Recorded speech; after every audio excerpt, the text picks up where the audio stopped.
Rohingya ক্রাইসিসটা global যে ডিসকাশনের ম্যাপের থেকে আসলে দূরে চলে গিয়েছিল। মানুষের মেমোরিতেই ছিল না যে এটা একটা বড় একটা ক্রাইসিস, বড় একটা হিউম্যানিটেরিয়ান ক্রাইসিস। এবং এখানে যে বাংলাদেশকে যে 10 লক্ষের উপর রোহিঙ্গাকে যে বাংলাদেশের লুক আফটার করতে হচ্ছে, এই পুরো জিনিসটা গ্লোবাল যে কোনো ডিসকাশনে ছিল না।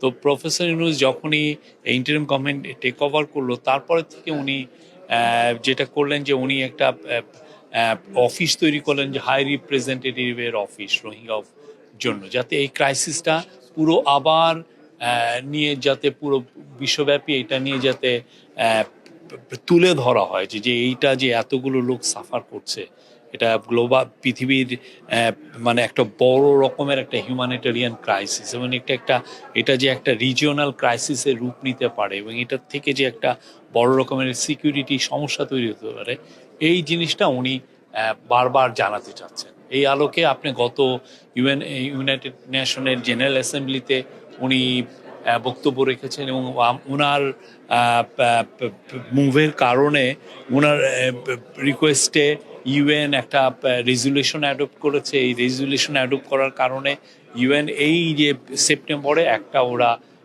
রোহিঙ্গাদের উপরে আলাদা একটা ডিসকাশন করবে, এটা একটা কনফারেন্স হবে রোহিঙ্গাদের উপরে, এবং ওয়ার্ল্ডের আমরা আশা করছি 170টার মতো দেশ এইখানে পার্টিসিপেট করবে আমাদের। এবং আজকেও এইটারই ধারাবাহিকতায় আজকে এখানে একটা বড় সম্মেলন হলো। এটা একটা ক্লোজ ডোর সম্মেলন।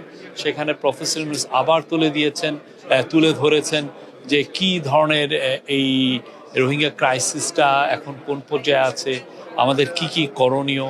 এবং এই পুরোটা এই আর্টনা সামিটের one of the major join করার একটা one of the major reason ছিল যে এই ক্রাইসিসটাকে তুলে ধরা। এবং এখানে আজকে অনেকে ছিলেন। আজকে কাতার ফাউন্ডেশনের শাইখা হিন্দ, যিনি সিইও এবং খুবই ইনফ্লুয়েন্সিয়াল, উনি ছিলেন। তারপরে আরও কিছু কাতার ফাউন্ডেশনের নেতৃস্থানীয় অফিসিয়াল ছিলেন। তারপরে গাম্বিয়ার ফরেন মিনিস্টার ছিলেন। আপনি জানেন গাম্বিয়া হচ্ছে ইন্টারন্যাশনাল ক্রিমিনাল কোর্টে ইন্টারন্যাশনাল কোর্টে যেখানে মায়ানমারকে জেনোসাইডের জন্য অ্যাকিউজ করা হয়েছে, গাম্বিয়ার কিন্তু ওয়াইসির হয়ে ওরাও একটা পার্টি হয়েছেন এটাতে, এই কেসটাতে। তো গাম্বিয়ার এখানে একটা রোল আছে। গাম্বিয়াও তুলে ধরেছেন যে না, এই ক্রাইসিসটা আসলে সবাইকে নিয়ে বলতে হবে, এটা নিয়ে বারবার বলতে হবে, এবং এই লোকদলকে ভুলে যাওয়া চলবে না। এবং এই আজকে প্রফেসর ইউনূস এটা বলেছেন, আমাদের ন্যাশনাল সিকিউরিটি অ্যাডভাইজার এবং আমাদের যিনি high representative of Rohingya affairs doctor Khalilur Rahman, উনি কথা বলেছেন। জাপানি একজন এক্সপার্ট ছিলেন, উনি কথা বলেছেন, এবং অন্যান্য অফিসিয়ালরা বলেছেন। এটা একটা খুবই, আমি বলবো যে সফল একটা প্রোগ্রাম ছিল, এবং আমরা আশা করছি পুরো স্লোলি বা স্টিলিলি আমরা বলবো যে এই ক্রাইসিসটা নিয়ে আবার ইন্টারন্যাশনালি কথাবার্তা হচ্ছে।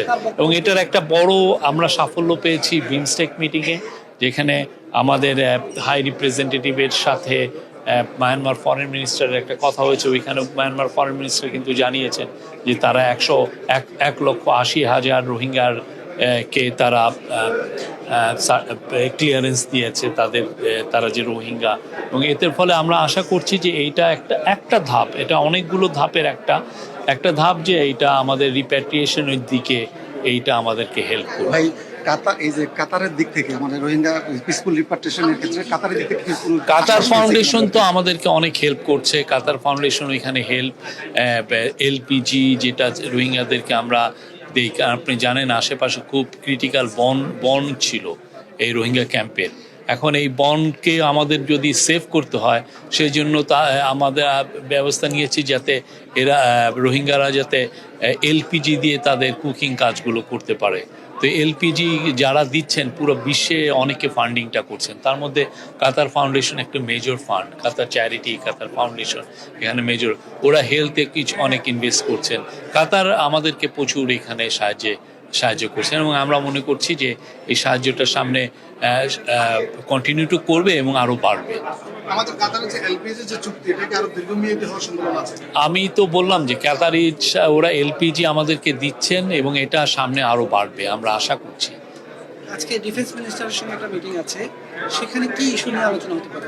আমরা অনেক কিছুই তো আলাপ হয় এবং এটা আজকে অনেকগুলোই মিটিং আছে, অনেকগুলো কমার্স মিনিস্টারের সাথে আছে, কাতারের ডেপুটি প্রাইম মিনিস্টারের সাথে মিটিং আছে, কাতারের সিনিয়র অফিসিয়ালদের সাথে মিটিং আছে।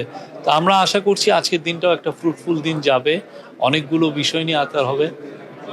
আমরা আশা করছি যে বাংলাদেশের স্বার্থ সংশ্লিষ্ট সমস্ত জিনিসই আমরা এই মিটিংগুলো তুলে ধরা হবে।